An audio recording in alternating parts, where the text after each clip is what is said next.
Now let's take the next example. Given that the two equal sides of an isosceles triangle with fixed base B, fixed base का मतलब क्या हो गया? Fixed मतलब change नहीं हो रही, वो B ही रहेगी base, are decreasing at the rate of 3 centimeter per second. मतलब जो isosceles triangle के equal sides हैं वो reduce हो रहे हैं या decrease हो रहे हैं या कम हो रहे हैं at the rate of 3 centimeter per second, यानी हर सेकेंड 3 सेंटीमीटर उनकी लेंथ कम हो रही है. How fast is the area decreasing when each of the equal sides is equal to the base? अब obviously जब sides decrease हो रहे हैं continuously तो फिर area भी decrease होगा. तो वो area किस rate से decrease हो रहा है we have to find.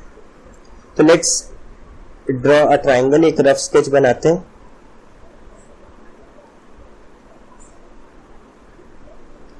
Let's say we have a triangle ABC जो कि आइसोसेलेस है, that is AB side equals to AC side, and जो बेस है वो फिक्स्ड है, वो उसकी लेंथ चेंज नहीं हो रही. जो इक्वल साइड्स है AB equals to AC वो डिक्रीज हो रहे हैं और उनके डिक्रीज होने का रेट क्या है? 3 सेंटीमीटर पर सेकेंड. इसका मतलब क्या है? हमने कहा late at any instance the length of equal sides AB equals to AC be x centimetre. तो ये क्या गिवन है कि dx by dt rate of change of the equal side with respect to time क्या है? 3 centimetre per second. और वो increase हो रहा है, सॉरी डिक्रीज हो रहा है, तो क्या साइन आएगा? माइनस आएगा. नाउ वो कह रहा है एरिया किस हिसाब से डिक्रीज होगा. तो ठीक है, एरिया निकालने के लिए हम लोग एरिया का फॉर्मूला निकालें in terms of the variable जो चेंज हो रहा है, जिसके वजह से एरिया चेंज हो रहा है. What we do, we draw a perpendicular. तो यहां ये 90 हो गया. तो आइसोसेलेस ट्रायंगल में हमें पता है कि अगर परपेंडिकुलर ड्रॉप करते हैं ऑन द अनइक्वल साइड तो वो बाइसेक्ट हो जाता है. तो देखो ये क्या हो जाएगा? b/2 और ये भी क्या हो जाएगा? b/2. देखो ये जो हाइट h है वो क्या होगी? h would be, Pythagoras theorem लगा दे in triangle, let's say this point is d, a b d में, और ये साइड हमारी क्या है? x और x. तो x square minus b square by 4 which can be simplified as 1/2 4x square minus b square. LCM ले लेंगे हम, तो 4x square minus b square और 4 का अंडर रूट 2 बाहर आ जाएगा. This is height. तो एरिया ऑफ ट्राइंगल अब क्या आएगा? Half base which is BC into height which is AD. तो हाफ बेस है आपका b और हाइट आपने निकाली है under root of 4x square minus b square upon 2. तो बेसिकली हमारा एरिया ऑफ ट्राइंगल क्या आया? ये 1/4 times b under root 4x square minus b square. अब एरिया चेंज हो रहा है with respect to what? x, and x change हो रहा है विद रिस्पेक्ट टू टाइम. तो सबसे पहले हमें एक्चुअली हमें तो निकालना है dA by dt, बट हमें दिख रहा है कि a is changing with respect to x and x is changing with respect to time, क्योंकि साइड जो है वो चेंज हो रहा है टाइम के साथ, और क्योंकि साइड चेंज हो रहा है देखो एरिया चेंज हो रहा है. हमने चेन रूल लगा लिया. तो first of all we should find dA by dx. तो differentiating with respect to x, तो क्या आएगा? dA by dx का वैल्यू, b तो कांस्टेंट है, 4 कांस्टेंट है, तो 1/4b बाहर. ये हम कैसे लिख सकते हैं? 4x square minus b square whole raise to power half which is a power function. इसका डिफरेंशिएशन क्या होगा? हाफ. अब तो हमें आइडिया लग गया 4x square minus b square, और अंदर गए तो 4x square minus b square का डिफरेंशिएशन. तो 4x स्क्वायर का क्या हो गया? 8x, और b तो कांस्टेंट है उसका 0. तो 4 इंटू 2 इज 8, 8 से 8 चला गया, यानी b into x upon 4x square minus b square. ये आ गया dA by dx. Now dA by dt हमें निकालना है, तो क्या होगा? dA by dt is dA by dx which is bx upon 4x square minus b square into dx by dt. Now dx by dt हमको दे रखा है -3 centimetre per second, तो -3. तो अल्टीमेटली क्या फॉर्मूला निकला, 3bx upon under root 4x square minus B square centimetre square per second. पर अभी complete नहीं हुआ, हमें ये जो rate of change of area निकालना है किस इंस्टेंस पे निकालना है, when the equal side becomes equal to the base.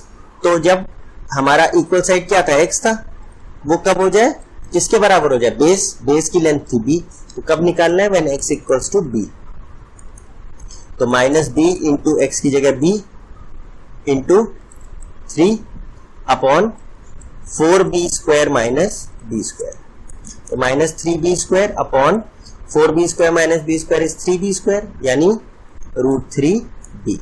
b से b कैंसिल हो गया, रूट 3 से रूट 3 हो गया, therefore your answer is root 3b centimetre per second. मतलब एरिया किस रेट से डिक्रीज हो रहा है, minus root 3b time into b centimetre square per second. पर ये रेट ऑफ चेंज कब है, when the equal side is equal to the base. Now let's take the next question.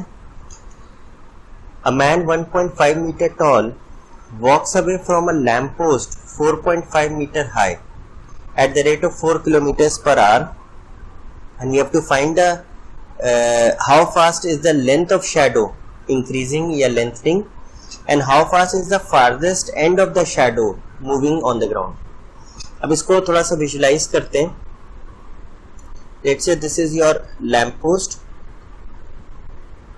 this is the ground level, this is the man who is walking. Let's say this is the man who is walking, और lamp post से इस पे एक light पड़ेगी तो ऐसे इसका ground पे शैडो बनेगा। तो let's say this is lamp post, this is the man, this is the ground. तो ये हाइट कितनी दी है, 4.5, हाइट ऑफ मैन कितना दिया है, 1.5, और man is moving away from the lamp post. Now height of lamp post और height of man तो कांस्टेंट रहेगी, जो चेंज होगा वो क्या होगा, ये लेंथ और ये लेंथ, और ये है शैडो, यानी ये शैडो की लेंथ है, ये डिस्टेंस। तो how fast is the shadow changing and how far is the farthest end of the shadow moving. मतलब ये farthest end of the shadow है, ये किस रेट से आगे बढ़ रहा है। पहला पार्ट है कि ये शैडो की लेंथ, ये length, let's use a different colour, ये लेंथ किस रेट से बढ़ रही है, एंड सेकेंड पार्ट ये पॉइंट किस रेट से आगे बढ़ रहा है। ठीक है, तो लेट एट एनी इंस्टेंस, किसी समय पे, let at any instance distance of man from the lamp post be x metres. मतलब हमने कहा किसी डिस्टेंस, किसी समय पे ये दूरी मैन की जो वो आगे बढ़ रहा है लैम्प पोस्ट से एक्स है, and let at that instance the length of shadow is y, shadow b y meters। मतलब जिस इंस्टेंस पे उस आदमी की दूरी लैंप पोस्ट से x है तो लेंथ ऑफ शैडो क्या है, y है। Now, अब हम लोग का रूल क्या है कि जिस चीज में चेंज चाहिए और जिसके वजह से चेंज हो रहा है उनमें डायरेक्ट रिलेशन हो विद नो अदर वेरिएबल।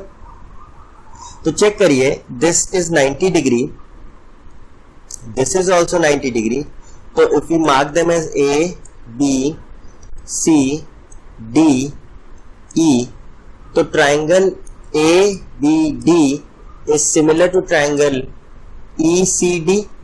कैसे, angle B equals to angle ECD, each being 90 degree, और angle D equals to angle D, common है दोनों में।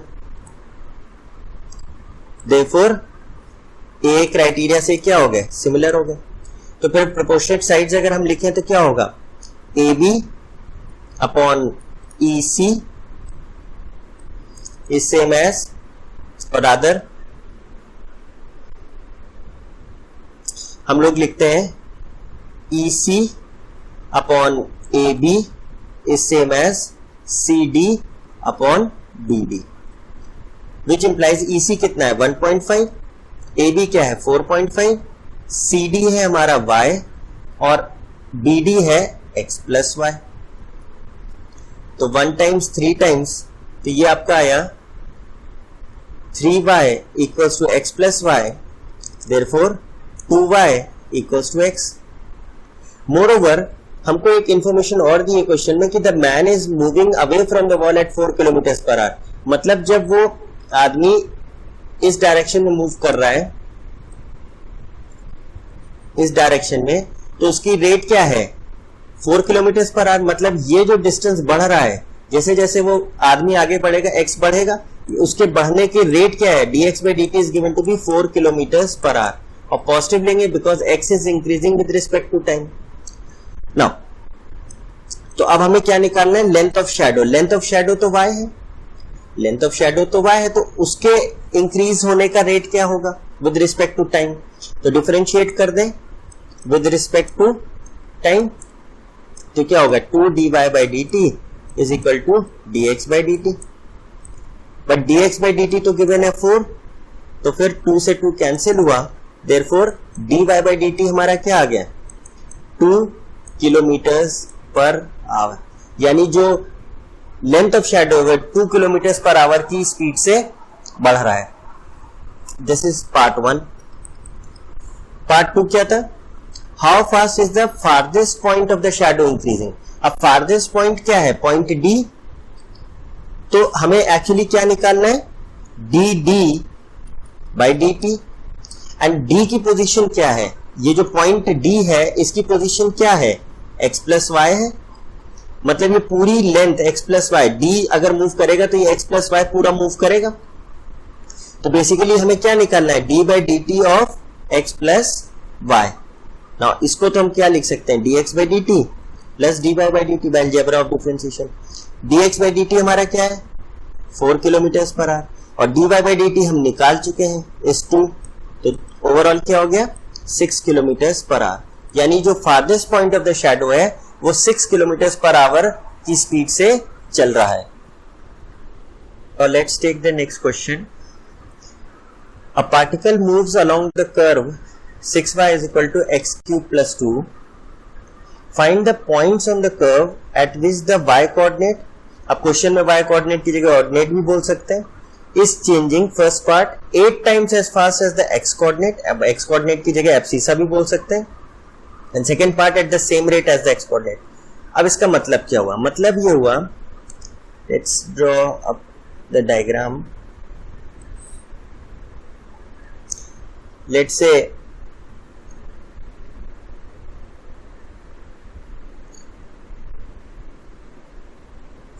सपोज हमारा एक कर्व है, अब इस कर्व पे हमें वो पॉइंट्स निकालने हैं जहां पे y कोऑर्डिनेट के चेंज होने का रेट 8 टाइम्स है जो x कोऑर्डिनेट के रेट ऑफ चेंज है।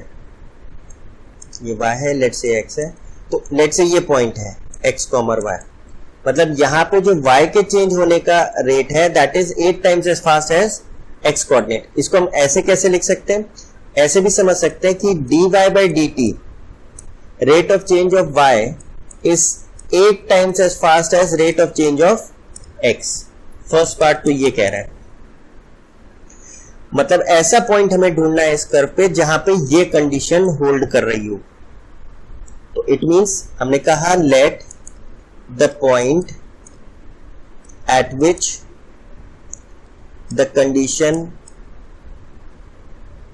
होल्ड्स मतलब जो हमें कंडीशन दे रखी है बी अल्फा बीटा, ठीक है।